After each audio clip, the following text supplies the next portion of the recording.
Hey there, loan officers. It's Scott Groves, head coach of Consolidated Coaching here with HomeIQ, reminding you before we jump into the coaching that HomeIQ solves 3 problems, helps you keep in touch with your previous client, gives you a monthly call list of who to call and keep in touch with, and gives you a value add service to call your realtors with. On to our coaching.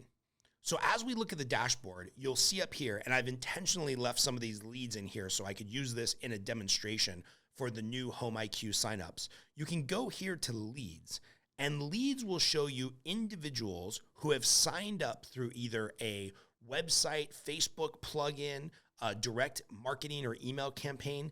These are people that have signed up over the last year who I've left in here. Don't worry, I've done my job as a coach and a loan officer and reached out to them individually to get a valuation report. So every week, you should be coming into HomeIQ at least once a week to see, are there new leads who have filled out a portal that you put out on Facebook, maybe an email blast that you put out, maybe just sending out to your existing database of, hey, anybody who wants to fill out this form and get their monthly valuation report, they will end up in here, and then you can disposition those leads. So for example, I added myself. I don't want to deactivate the report. I want myself, the Groves Family Trust, to continue getting these reports. So I'm just going to go ahead and archive this lead, archive the lead.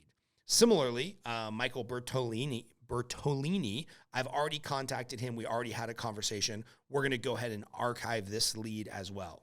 And right after you archive the lead will stay active in this portal forever, just so that you can go back and reference past leads. However, you will see here that there's no additional disposition to do. So now I know the next time I go in there, if I click these 3 radio buttons here and it just says view report, that means that I have looked at the lead, I've contacted them, I've archived it. Again, it will stay here indefinitely so that you can go back and record or review past leads that might have come in through the HomeIQ portal, but you definitely want to make sure you're going here from time to time and archiving those leads.